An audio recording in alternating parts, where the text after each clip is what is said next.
ngayon hindi mo pa siya pinapakilala sa akin. Mag-video call naman tayo minsan. Nakasama siya. For sure, meron kang picture niya. Patingin naman kay Ella. Sige, ma. Wait lang, ha. Ito si Ella, ma. The best talaga tong anak ko. Ang ganda niya. Mukha siyang anghel. Wala bang whole body picture? Ito, ma, meron.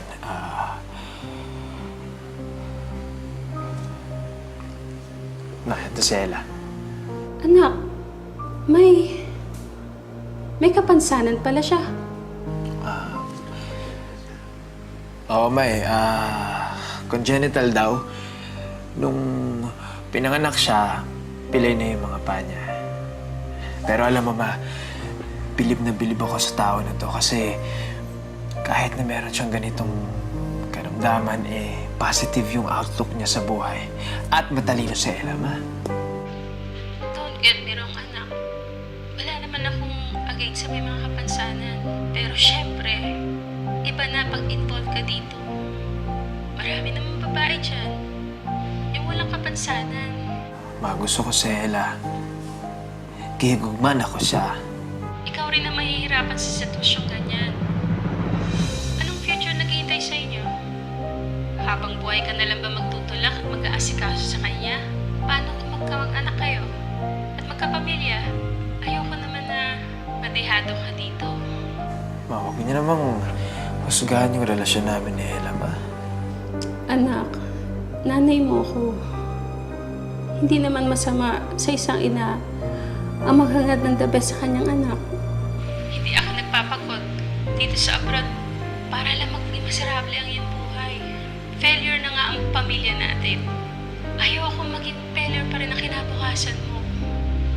Kaya anak, hanggat maaga pa, hiwalayan mo si Ella.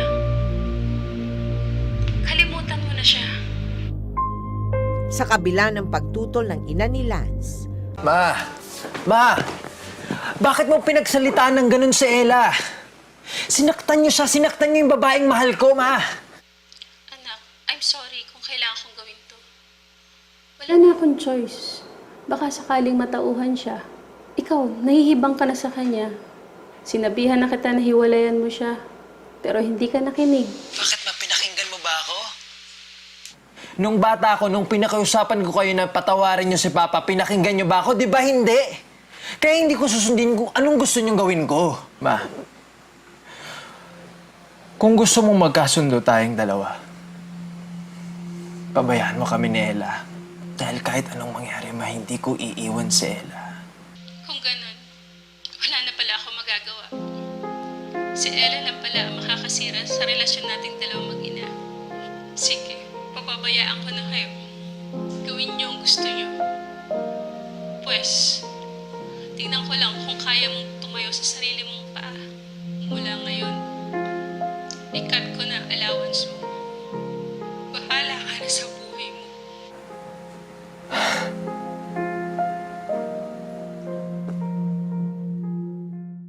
Di jud ko kasabot sa inyong magmama.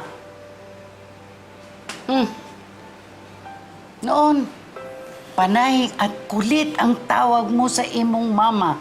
Ang sabi mo, ayaw kang sagutin. Karon, siyang gatawag nimo, ayaw mo namang kausapin. Ay, naunsa man mo, oy.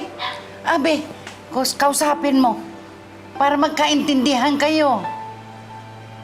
Sige na.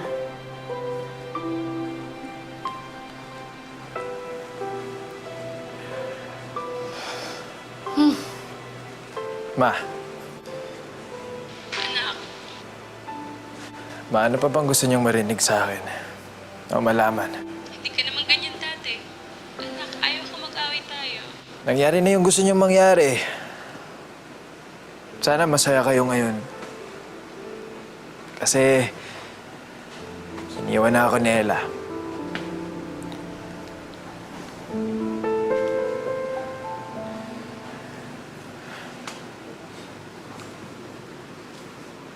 Naalala ko pa, ganyan kang kalungkot. nung araw naghiwalay ang mama at papa mo, ni hindi kita mapatawa. Pero nitong mga nakaraang buwan, napansin ko, masayang masaya ka at nakangiti ka ulit.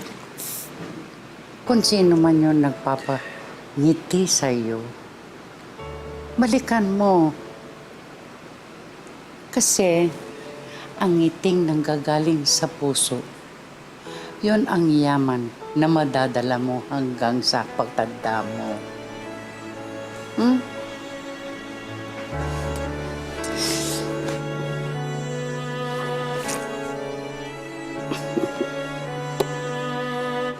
Thank you.